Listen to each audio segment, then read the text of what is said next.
People with a low net worth is the people that can't network, right? You put some of these people in a room with a whole bunch of millionaires, right?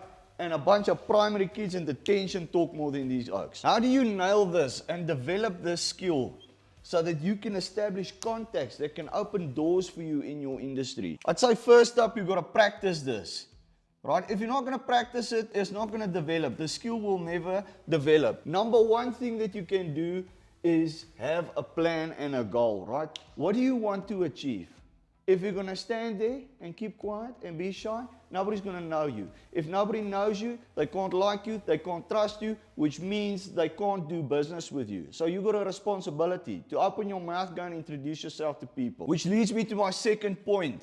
Have a killer intro. Average is not cool, folks. Don't say, hey, my name is Marcius, I do this and I do that, and a little bit of 3 seconds in, the guy forgot your name already. I always go in with a firm handshake and I bump up the volume. I make sure my energy is positive. I'm a bit louder than the rest, but not over the top, right? I want the guy to remember this. He needs to take note of it. I want his mind to take a mental photo. And 9 out of the 10 times, the guy will ask you what you do for a living. And I always respond with, I make money and I 10x businesses. Which entrepreneur doesn't want to have a bit of a chat around that? On to the next point. When you do have that chat, right, less yappity yap for you, more listen.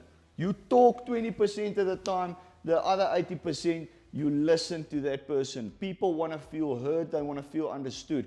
I cannot provide you with a solution, solve certain problems in your life if I have no idea who you are, what you do, where you do it, how you like it, etc., etc. The 20% that you do spend on talking, make sure you ask questions, right? If the guy's not elaborating, more questions, more questions. This will allow you to place yourself in that person's shoes and 10 to 1 offer that guy a solution which you'll pay some money for. Needless to say, if you do have a meaningful conversation over here, perhaps it's a good idea to take the guy's contact, right? Don't have a killer conversation, a killer intro, great plan, and you don't take the guy's contact details. That's just stupid. When you do have that contact details, right? A lot of people will tell you, don't forget to follow up. You always need to follow up promptly. No, I don't follow up. I value up.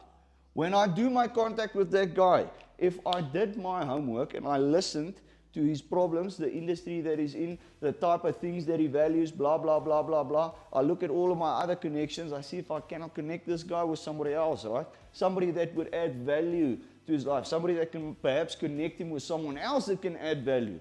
Doesn't matter how you do it, but value up, don't follow up, right? I don't want to reach out to you and the first thing I ask you is something from you. I want to give you something. You give, and eventually people give back. Don't be afraid to put yourself out there, folks. Nobody likes or admires average, right? It's not memorable. Be obsessed and allow the extreme version of yourself to come out.